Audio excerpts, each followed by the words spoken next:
Hey, what's going on, guys? Welcome to Torch Tales, Stories Behind the Hood. I'm your host, Frank Vargas, aka Turling Frankie. You know how this works. Someone sits there, I sit here. We happen to have a conversation. And I'm lucky enough that my guest said, yes, I'll give you half hour of my very busy time. Tom Biderman with Airweld.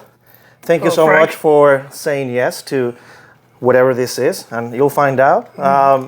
Not only I'm grateful for spending this half hour with you and kind of get to know a little bit of your background, where you come from and all that, but he's also an ex-GAWDA president. How lucky I am. It's just I made it. Thank you. Yep. So Tom, we've shared some moments before here and there. Yes, at the bar. All right. It's all good. It goes without saying. There you go. But Tom, your story is fascinating for many reasons because you are pretty much born and raised in this industry, right? So without asking how old you are, but how long have you been in the industry? I've been in the industry full time Yep. for 46 years. Wow. And then before that, I was working in the summers and any time after school I could get out there. Got you. And I know you are from the New York area. This is true. And to be specific, where exactly? Long Island. Long Island. Mm-hmm. So you are born and raised, right, in that area? Born and raised in that area, correct. Gotcha. Now, going back to, because your dad, so you are second generation? No, I'm actually third generation. Third generation. My grandfather started the business in 1917. Whew. Under a different name. We've had several different names and we've evolved. We started out pretty much as a Prestolite battery.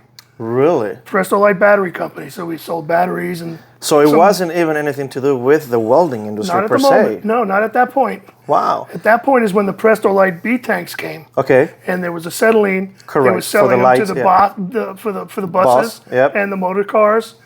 And, which is where the MC and B comes from on those cylinders, by the way, just in case you didn't know. That is correct. Yeah. That's right. Yeah, see, I kind of know some stuff. So that's amazing. So now your granddad starts the company and so on. Then your dad, of course, second generation. Did he get involved right from the get-go? It was one of those where that generation, grandpa says, hey, kid, let's go.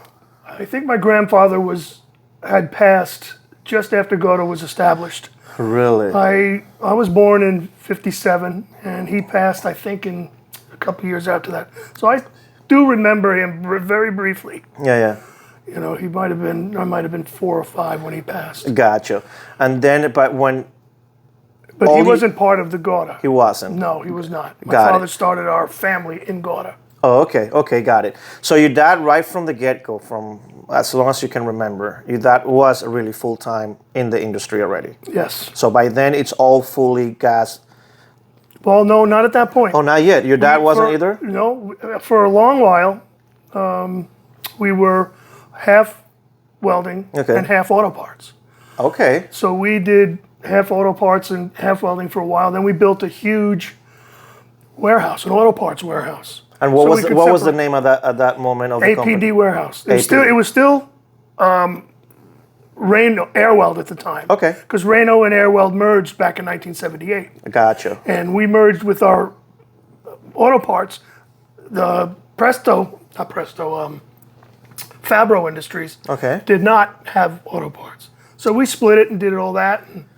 And, we built the big warehouse in the early 70s. I think it was like 1973. Gotcha. And by 1975, it burned down.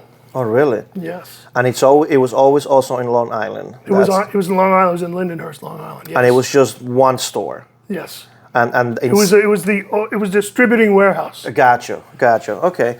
And I want to tell you a little story about this. Please. I have a very close friend of mine was an auto parts salesman in the city. And he worked for some different people, so to speak. Okay. And unfortunately, he passed away about 10 years ago. And on his deathbed, he told me who burned down our warehouse. Holy crap, no. Yes, it was his guys. Burned down our warehouse. So he knew all this all along? All along. But he couldn't say anything because if he did, he was gone. Now we get the special people part. Got it. Okay, now I'm tying things together. So I guess he still wanted to maybe open the gates at the up there and said, I better get this off my chest before I'm actually out of this world. You know, what was your reaction as you hear this? Like, you know, what do you even think about? My reaction was, Jim, I thought that. I had a feeling. His name was Jim Gaffney. And I said, Jim, I had a feeling that was the situation because it was too clean. Oh, I see. It was like gone. an inside job. There was nothing. No, it wasn't inside. I knew the people there. As a matter of fact, I was a freshman in high school when we put it up. Oh, really? And I was part of putting it all together. Gotcha.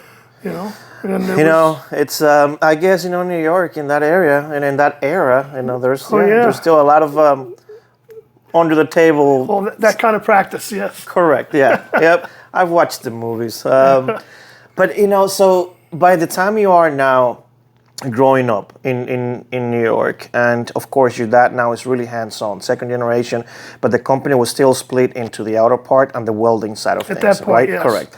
And I guess more and more, it just one side kept doing more ROI, or the other side became way too difficult. Like, why then it just became... The auto parts became very competitive. Okay. Very competitive. And then once we lost the warehouse, we decided... I mean, I was not part of the decision, my dad was, but I say it was us. But we decided to forego the auto parts.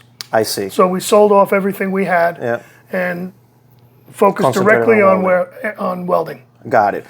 And you growing up as a kid, what were you into in New York back in that era? You're still not really full-time into the business. You know, you would come off, you know, on and off or whatever. So who was Tom as a kid? Oh gosh, we played sports every day. I had two brothers. Okay. And we had a big field, you know, in our yard. We had an acre property and an open field. Nice. And all the kids would come and we'd play baseball, football, soccer, anything you could figure on that field. It was just the gathering point for everybody in the neighborhood. And it was really all about sports. That is so cool. And did you ever think at that moment, so now you are in high school, let's go back to the high school era. Did you have an inclination what you wanted to be? Did you think that you wanted to be in the family business, or no, I don't want anything with that yet? I wanted nothing to do with the family business. I had grown up in it. I knew what it was. It wasn't sexy. It wasn't, you know, people didn't know much about it. Correct. You know, what's welding? What's this? You know, and I said, no, I went to college to think that you were going to do what in college? To study wildlife management. All right, so the stuff that doesn't pay. Exactly. Exactly. So, I mean, I didn't witness that, but I found out later on that I made the right decision coming back. I'm going to become a marine biology and all these other things that, you know, it's just for the love of the game, not for the love of the wallet. Exactly. I wanted to be out in the wild, out in the woods, and I wanted to do all that. So you actually left home to go to college? I did. Yeah, where did you go? I went to a small college in just north of St. Louis. Okay. I was recruited to play football. Oh, okay. It was a Division III school. Gotcha.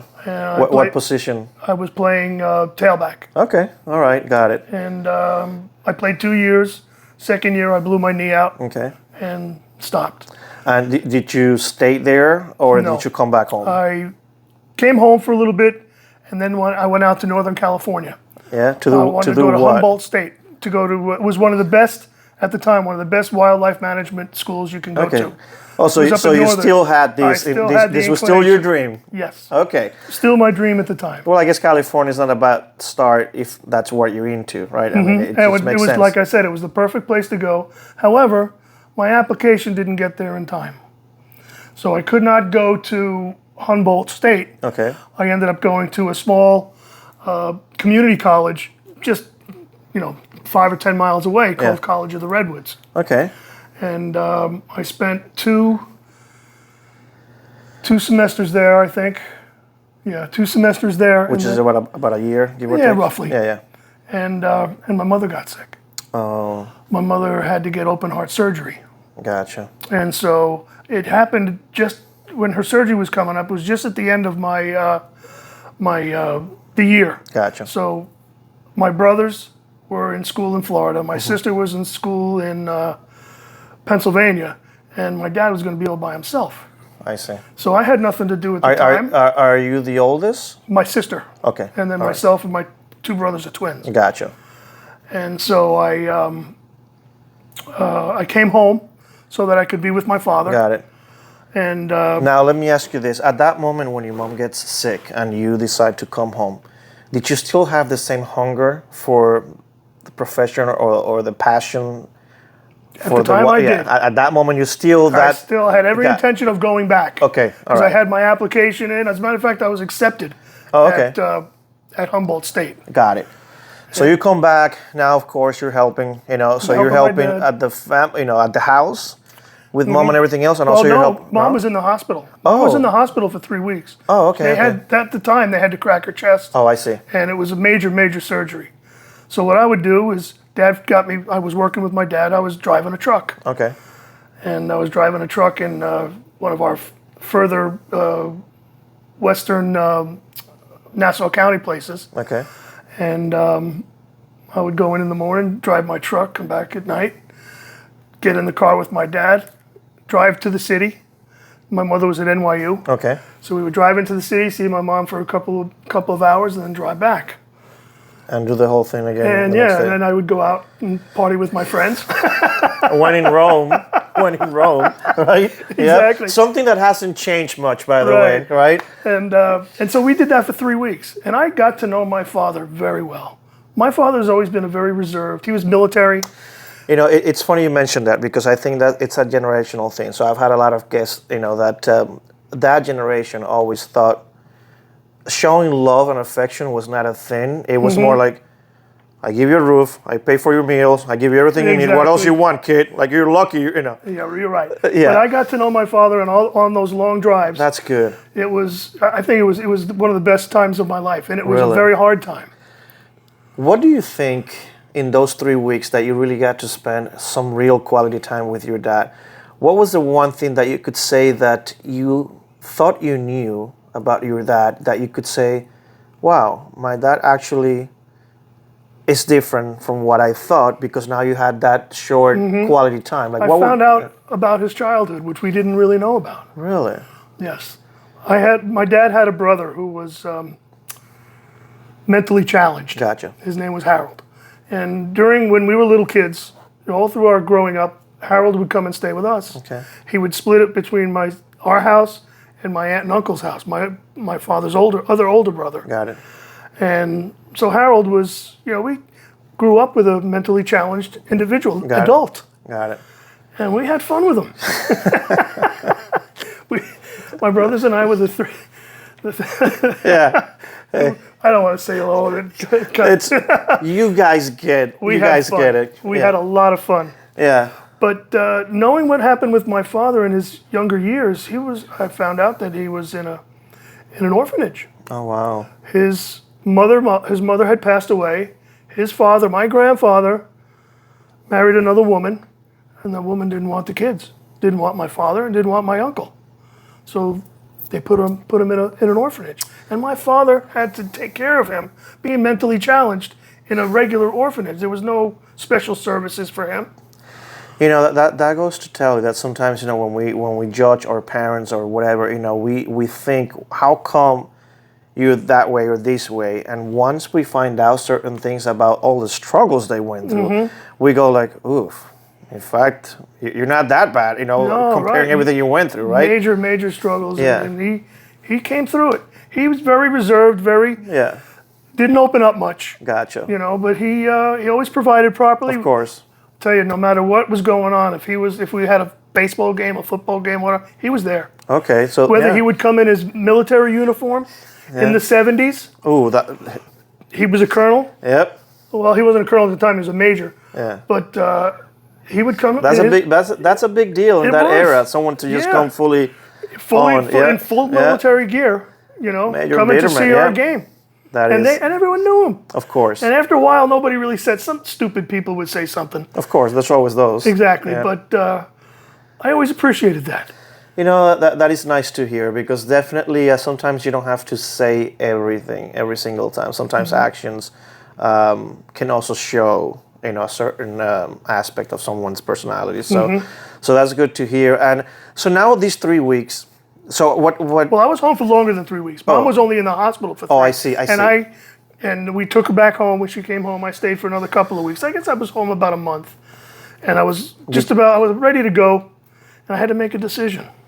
Did your mom fully recoup when she... Mom is still alive. Mom outlived the device they put in her heart. Yeah? Shelf life had only 20 years back in 1977. Holy crap. And Mom is still kicking. Good for her. Good She's for you guys. 93. Wow. Good for you Dad is guys. 94. You know, that's amazing. And I think they live in Florida, don't they? Yes. Yeah, because I remember you mentioning that. So now you stayed there for, 5-6 weeks, and now you're saying that now your brain is thinking about, I'm not so sure that what I wanted a month ago is the same thing that I want today. It was similar. Okay. However, when I was driving a truck, I had to be paid a driver's salary. Okay. And the drivers, finally, after about a month or so that I was there, they were complaining because I wasn't in the union. Oh. So Yeah. they had to put me in the union. Got it. And by putting me in the union, I got driver's pay. And I'm telling you, Now you're making real back money. in 1977, it was almost $15 an hour. Whew. That was big bucks. Are you kidding? Yeah. No, I'm not kidding. It was true. So now, of course, you go, wait a minute. Wait a minute. I didn't stay for the business. I stayed for the money at the time. Hey, don't judge. At the time. You have to. Yes. But then after that, there was an opening in one of the locations, so they took me out of the union and put me inside. So hold on, when you say in one of the locations, because you're saying by now there's multiple Yeah, locations. we had 5 or 6 locations at the time. So, Because we merged in 77. Got it, okay. 77, you guys merge, different locations. You are in your early 20s or your 19. late 19. Got it. So now they needed inside help, and they said, you're out of this, and you're going to go there. Yeah, I really wasn't given a choice. Okay, yep. And so that was fine with me. I said, okay, because I was starting to enjoy the industry, Yeah. learning it a little bit, but not much as a driver. Correct. But when I went inside, That's where you, my gosh, I just soaked it up like a sponge. Really? Yes. So what do you think then after, like what really connected with you that, because for someone to soak up something, it's because they're connecting with it and they are willing, it's just a different mindset. You have to be open and then you just bring it all. What do you think that changed that you really connected with, therefore you're just like, yeah. I'll tell you what it was. It was the being able to solve other people's problems. Okay. I knew just enough about welding at that time Yeah.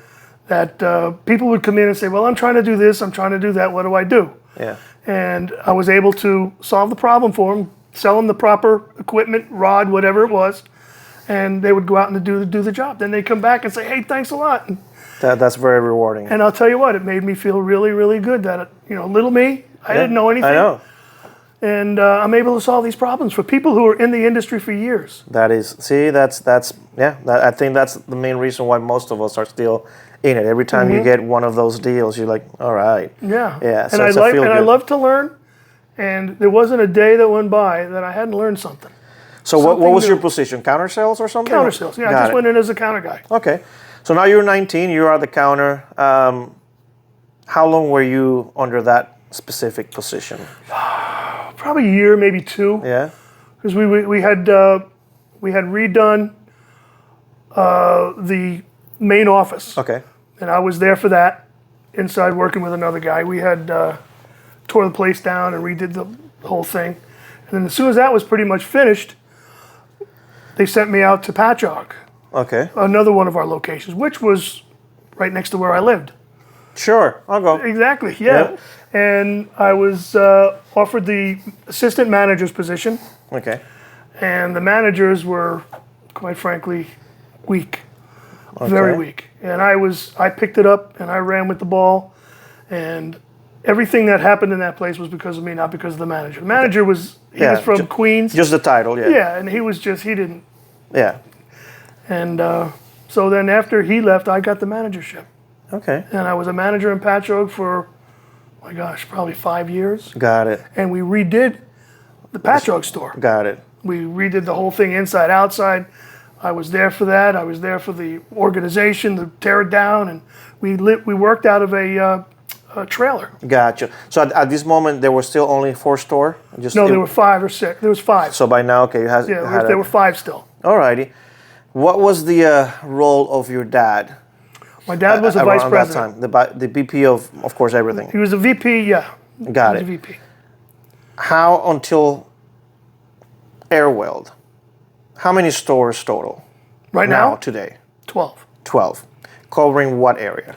We cover all of Long Island, Queens, Brooklyn, Bronx, and we have 2 stores in northern New Jersey. Not northern, mid-New Jersey. Got it. And do you still work out of any store? or I report to Farmingdale. Okay. That's our main office. Got it. That's where my office is, and that's where my reporting is. Okay. So now going back to, now you are, by the time you spend 5 years as a store manager, by now you are like 7, 8 in, all combined, as a regular employee of Airweld. Correct. What happened after that GM position, after 5, 6 years under that position? Well, I was just a store manager. I'm sorry, store manager. Yes. I was transferred from the Patchogue store to the Farmingdale store, which was an upgrade. Okay. Because that's the main office. And that's where everybody looked, and all the owners were there, and So everything else. upgrade on status or on salary too? Both. Okay, all right. Not a huge increase on salary. Just This is a welding for distributor. just enough for the traffic, for the gas. Yes. So now, what was the big difference between working as the store manager at another location and coming to headquarters? Headquarters, we had more eyes on us. Okay. Everything had to be pretty much perfect. Gotcha. I had more drivers to deal with. I had more pumpers to deal with. I had... so you came in as what? As the manager. Okay, also as a manager. I came in as the manager. Got it. I was there for probably another 5 years or so. Really? Mm-hmm. When did you guys really went from, you guys have 2, 4, 5 at that moment, still 5 stores. When did that went like to 12? Was it slow? You guys went from like 5 to 6 and then many years in between? Or there was a period where it was almost like that Starbucks effect? Like, no, we purchased individual businesses. Okay, got it. And we did it in probably within 10 years. Okay. We came up to where we had, we opened some, we closed some, Of course, we were in Connecticut for a while, we closed. It was a patchwork. Yes, it was a patchwork. But now we bought, our most recent purchase was Middlesex Welding in New Jersey. Correct. And we bought 2 locations. Okay. Okay. The other place we were in Bronx. We bought 3 locations in the Bronx. Yeah. Right, 2 locations in the Bronx. Okay. And then we bought. We had one in Brooklyn. We had one in Brooklyn already, so we bought 2 in Brooklyn. Okay. And we already had some in Queens. Gotcha. So, what would you say is the hardest thing about acquiring or buying a already set distributor? Like, what would you say is the hardest thing? Putting money aside. Getting the truth. My books are great. Yeah, exactly. Yep. Exactly. Yeah. I mean, a lot of the distributors we purchased were smaller distributors that didn't have a lot of inventory and whatever. Well, yeah, they just were not handling themselves properly, and that's why they weren't for sale. So yeah, trying to get the information from them. We had a team that would go in and we would do all the transitions and things, and it worked out well. It was very calculated and very. Without mentioning names, was there ever one that you guys acquired, and that just a few weeks after, a couple of months after, you guys just went like, "Oh my God, we really screwed up here"? The only time that happened was really when we scratch started in Connecticut. Oh, really? We tried to scratch start a place up in Connecticut. Do you think it was because the homework wasn't done right, or like no, you guys didn't I think understand the area? We began opening it probably in 2009. Yeah. And then the recession hit. Oof. The recession just killed us. We could not recover properly from the recession because it hurt that area big time. Yeah. And so what we did was we were able to sell you know, The at assets are a something bargain Gotcha. number to a local place Alrighty. in Connecticut. Got it. How do you think, being so many years in the industry like yourself and now going from, the growth that you guys have had and the area that you guys are in versus when you see other distributors in other areas? Because being in New York, Long Island, whatever, New York as a whole, I'm including everything in this pool. It's not easy because of traffic and deliveries and dealing with all the... Lower New York is that way. You know, if you go in Upper New York, in the upstate area, that's wide open. Oh, really? Oh, yeah, there's huge forests. Yeah. So the lower New York... Lower New York is like Westchester on down through Long Island. Gotcha. You know, none of the, quite frankly, none of the insurance people want to do business with it down there. I see. Because it's such a difficult place. Yeah. How many people those Airweld employees, give or take? 100. 100. Oh, that's a nice number. Going back to now, you are the store manager of the last store for another 5 years or so. That's what you said, right? So by now you are over 10 years. Yes. In as an employee of Airweld. Was there another title after that? Yes. What? Salesman. Ooh. Outside sales. All right. Now we're talking in my neck of the woods. Exactly. I'd never done outside sales before, but because of my inside sales experience, Knowledge, right? By now. and so on, and I was, I spoke to the sales manager. Said if there's an opening, keep me in mind. So there came an opening. I did it. Why did you think you wanted to try that? Because you knew that there was also more money, or because it was going to get you out of the stores? Well, I wanted the more money. Plus, I wanted the experience. Got it. I was never able to really go in and meet people and make sales and things like that. Yeah. I had to figure a way to do it. So I did. How long did you do that for? I was a salesman for probably 4 years. Okay. And what was the biggest difference between working at the counter, because you still have people coming in, versus you actually walking into a place yourself and saying, hi? Yeah, well, the difference is when you're at the counter, they're coming to you. Correct. Because they want something. Of course. And sales, you're going to them. They don't necessarily want you there. Seriously. And so, I know. Yeah, they don't necessarily want you. So what I had to do was I found different ways to get in. All right. I would drive around the back and see, they'd have the back door and all that kind of stuff. And there'd usually be people there around. Correct. So I'd come up like I'm asking for directions. To somewhere, and then course. I suddenly would start a conversation with them. Well, what do you guys do here? And this and that. And I had an idea. Well, what is that stuff? They said, oh, those are welding stuff. Oh, wow. I sell some welding stuff. Who do I talk to? And I had a name like that. And I would sometimes go back around front and use it. Yeah, of course. But most of the time, I would just make a phone call and call them and try to make an appointment. Yeah, I know that. Definitely, that's... Most of that doesn't fly now. It doesn't work now. The culture, the relationship part's still the same. You still have to cultivate those relationships and really get to, but it's not as easy nowadays as it was. Cold calling you're talking about? Yeah. Yeah. Oh yeah. Oh yeah. Yeah. So definitely it's like, hey, So I mean, sometimes I've gotten lucky on cold calls, but definitely you learn a certain different aspect when you do a cold call versus when it's just an appointment. Oh, yeah. Yeah, you just kind of get to see the flow of the regular stuff when you walk in and like, okay, this is what's going on. Now, so 3-4 years as a salesperson, and what happened next? I came out of the sales and I started working in the upstairs, up in the administrative area. Okay, doing... I was doing some safety stuff. I was doing... I was working with the drivers, the DOT.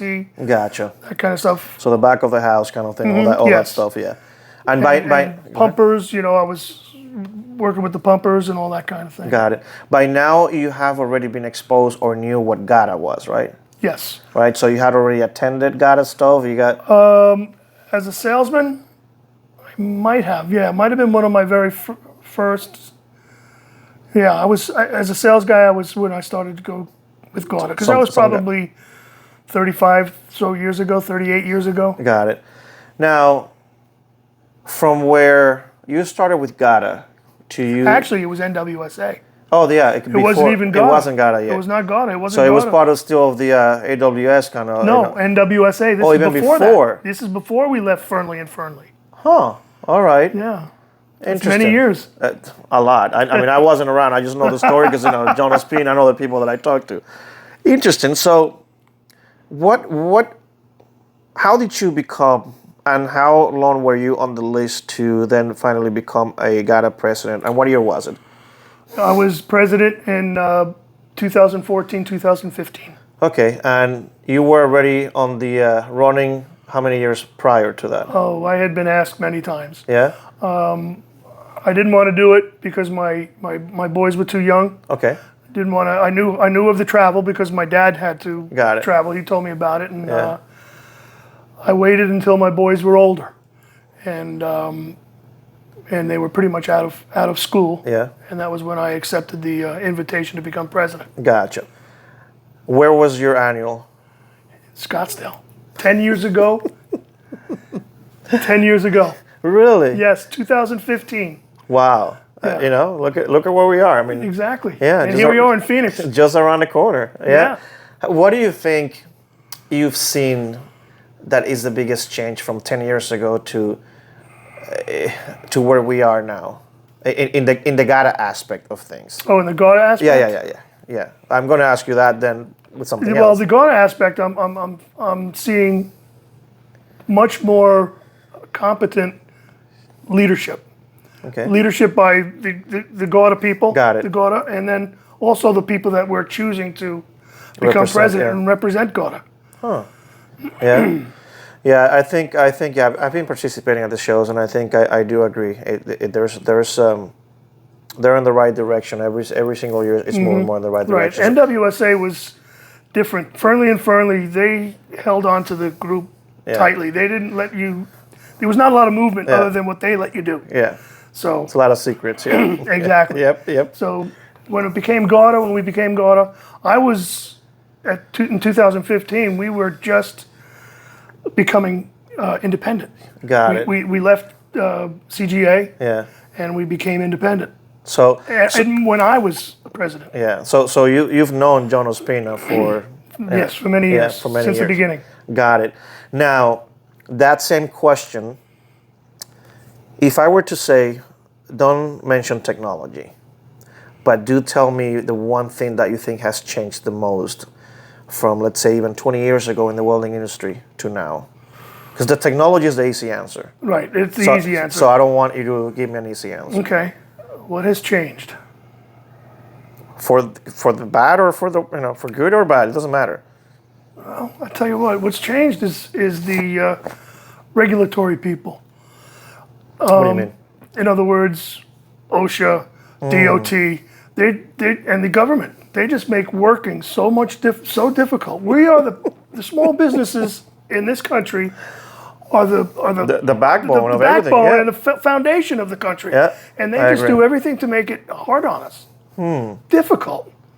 Do you think everything is always tied to something that it requires more money? Is that pretty much at the end of the Pretty day? much. Yeah. And I think the politicians and the regulatory people aren't Yeah. really looking at the business. They figure, oh, they'll afford it. Yeah. And they think they're doing right by the people, Yeah. but it's not. It's really not doing anything for the people. That's a good point. That's a good point, and I usually ask people that same question, and this is the first time I actually hear this specific answer that way. So that's a very good point. Well, let me tell you a story right. based on that. Back in the day, back even before I had a driver's license, Okay, my dad used to let me go out in the pickup truck and make deliveries. of course. So we were auto parts and we were welding. Yeah. So Dad would give me an invoice. The guy wants, one guy wants an oxygen tank and this other guy wants two cases of motor oil. What I do, I threw the oxygen tank in the back of the truck, chalked it with the motor oil, and we took off. I didn't know anything about that. I mean, some rules are good for a reason. Yeah. Exactly. Yeah. Exactly. But then as I got older, and even when I became a union driver, Yeah. the requirements to be a driver were not anywhere near what they are now. Yeah. If I was going to be a driver now and I had to see what had to be done, I'd find something else. Really. I really would. Well, which is why everyone has such a hard time finding CDL drivers and everything Exactly. else. And It's keeping hard. them. Yeah. It's keeping them, right? Right. It's just so hard. No, I totally get it. And you have kids, right? I have two boys. Two boys. Are they in the industry? My youngest is. My Yes? youngest is running our Queens location. Oh, okay. And did they had any aspirations, or did he had any aspirations of something else, and then he also just found himself circling back and He originally had aspirations for something else, yeah? but it didn't work out. Okay. Let's Hey, just say it didn't work out. that's why we're all here. he Something else came- didn't work out. He came back from college. He had one semester in college. Came back, well, didn't like it, Gotcha. and then he said he wanted to try something else. Yeah. So he had he was a very good cook. So we sent him to culinary school, Okay. and he went to culinary school. He would go to culinary school at night, work at one of my late places during the day. Yeah. And he lived in Queens. And so he finished his culinary, ended up working for a big company, a big restaurant company on Long Island.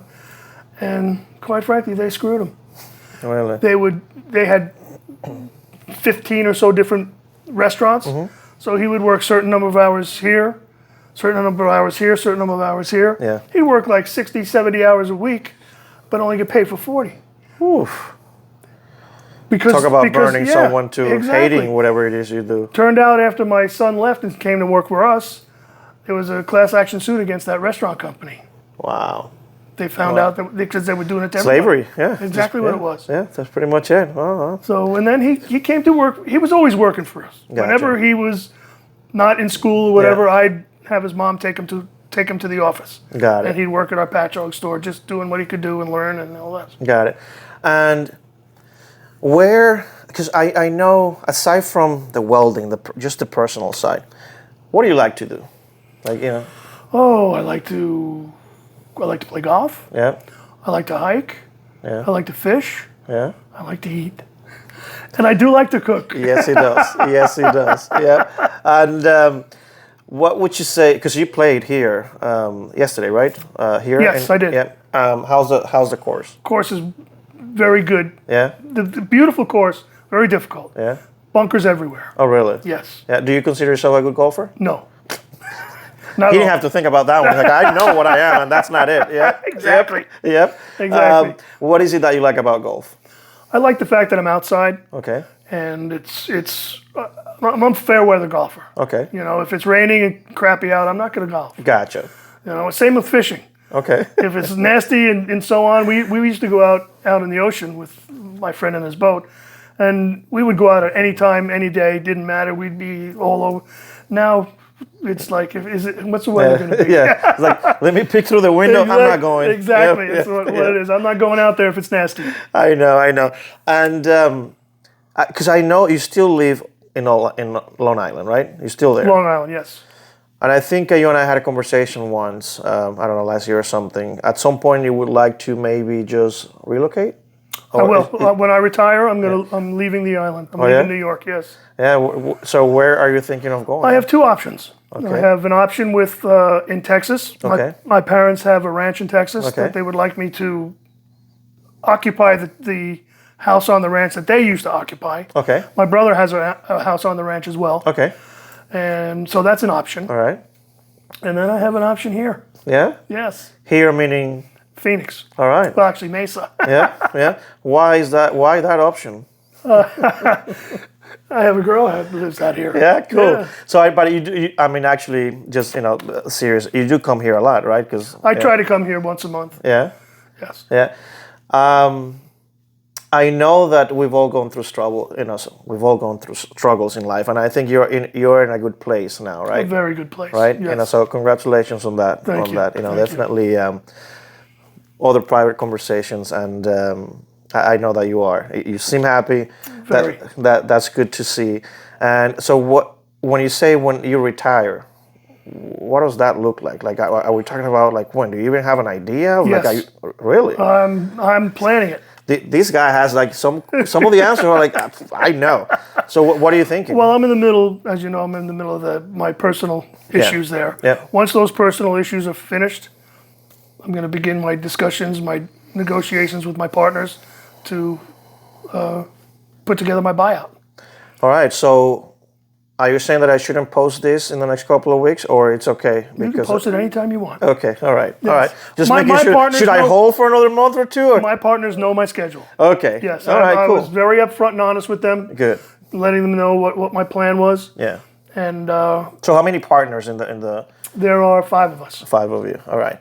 And all right, let's say whatever next year. I don't know. Just putting a number. 12 months from now, 24.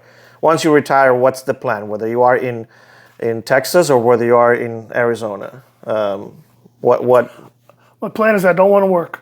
That's a great freaking plan. Yep. Well, there's only so much golfing and so much fishing you can do. I mean, yeah. I think you're a very energetic person. Very. So you got to come up with something, because I just don't see you as like, I don't want to work and I'm just gonna sit here and go fishing. That's not going to happen. Yeah. No, So that's what I mean. No. Yeah. I like to travel. Okay. And like I said, I like to cook. Yeah. And that kind of stuff will keep me busy. All right. I like to cook from scratch. I don't don't cook out of boxes and cans. Well, so definitely when you do move and you're already set and all that, then I want to go try your home cook. No doubt. You're welcome. Definitely, I want to see. You're welcome anytime or any place I'm at. What would you say is your go-to meal? The one that you go, this is right here. Your go-to. I would say probably from the comments I get from people, I have 2 actual dishes that are famous, sort of, so to speak. One of them is a take on Oysters Rockefeller. Okay. Where I make my own spinach, I make my own compound butter, shuck the oysters and set it all up, and I put some cheese on top and I bake them. They are they're people who wouldn't eat oysters. We couldn't stop eating them. Really? I would bring them to people who ask me, having a party, can you bring your oysters? Well, how many? 6 trays? That's awesome. And I'll tell you that I'd take a tray out, put a tray next in. One? Yeah, next it was like lightning. That's nice. And the second one? Second one is my red sauce. The red sauce for like pasta or pasta? Like, yeah, my red sauce. Huh. It's a labor of love. All right. I like that description. It's really good. It's really good. That's awesome. So definitely, I'm going to take you on that. And the red sauce is a basis for a lot of my other dishes. Oh, I see. I can use it in pastas. I can use it for chicken parm, eggplant parm. I can use it for all kinds of different by now the sky's the limit. The stuff that you can do with red sauce. Yeah. And I make a pretty good meatball as well. Really? Well, red sauce again. Exactly. Yeah. There you go. Now we're tying everything together, literally. So here that you are here in GAWDA, what is it that? Why is it that someone should come to shows like this? I used to love to come to shows like this because I would meet new people. Okay. And being young when I first came, I knew nobody. My father would say, I was supposed to. He was supposed to go to this regional meeting. Mm-hmm. I remember one of the first ones I went to was in Pittsburgh. So he says, I want you to go to that meeting in Pittsburgh. I said, okay. And I said, the president at the time was, I can't remember his name. He was from Oklahoma, Tulsa. Okay. Whatever, I can't remember his name.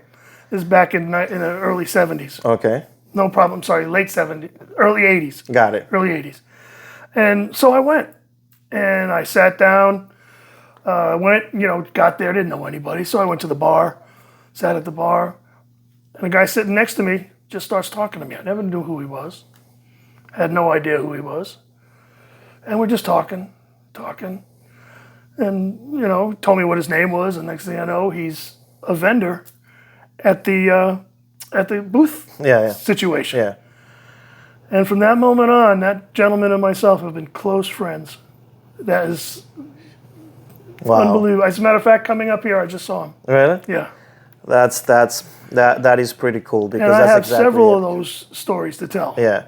Where you meet people here and it's almost like friends for life. Yeah, that is true. I think that's the sense and the real backbone of this industry. Mm-hmm. The products, the logos might change and all that, but the person, once you create those relationships, it's And there's also a lot of respect. That is the older mentors. They show respect.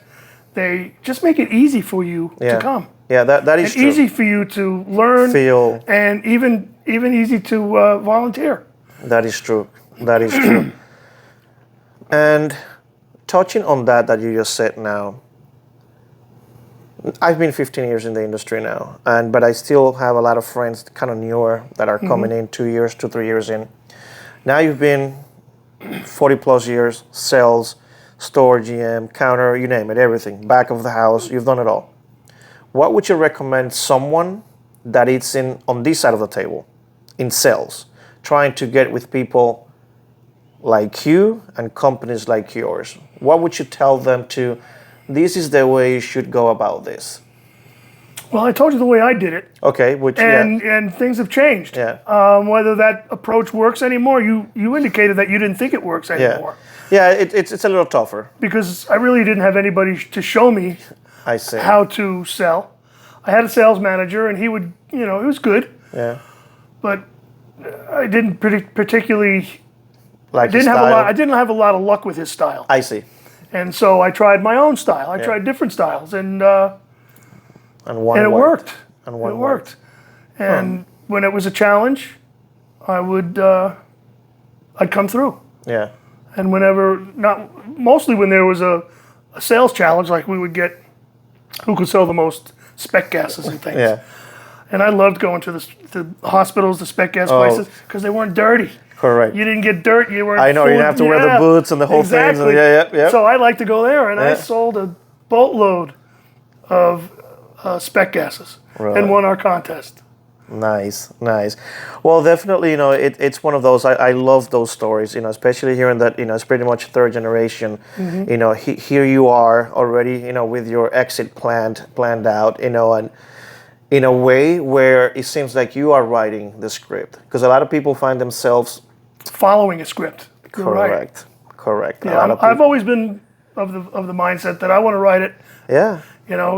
One thing my sales manager would tell me is plan your work and work your plan. That's a great quote. And I've been doing that ever since. In fact, that quote right there is going to be the name of this episode. You guys know that I always name my episodes, and that's going to be the name of this part because I love that quote. Tom, but I want to thank you for, a couple of years, 2-3 years now. Every time I reach out, I text you. If you're available, we get together. You've always been a friendly face. I love seeing you around at the shows, around home, at your home. And definitely, you are the kind of people that make it easier for people like me to feel okay and good at these events. Sometimes it's not about whether you buy from me, whether you buy what I sell. No, because that's just icing on the cake. It's the relationship itself, and that I know that if you see me, I see you. Hey, Tom, what's going on? It's all good. So that for me, it's what's really important. Everything else can come, and if it works, great. If it not, it's the relationship, and that is why people like me, I appreciate people like you in this industry, because definitely I've been there before 14 years ago where you're just at the bar by yourself and you're like, I had no idea. Yeah, I was like, I'm just going to go back to my room and look myself. Yep. So I want to thank you for all of that, for saying yes to this episode of Torch Tales, and for your investment in the industry. Well, thank you. Because 40 plus years, people like you help the industry be what it is today. Thank you very much. So thank you very much, brother. Appreciate it, Appreciate you. Yes, this was great. Awesome. Well, guys, thank you. I hope you guys learned something from Tom. 40 plus years in the industry. This is why most of us are here, to learn from people that have done it way longer than us and better than us. So I hope you keep watching and learning, because you never know. It could be you. It could be me. And like I've always said, if they keep saying yes, who am I to say no? All right, guys. I'll see you on the next one. Thank you, Frank. Thank you. That was awesome.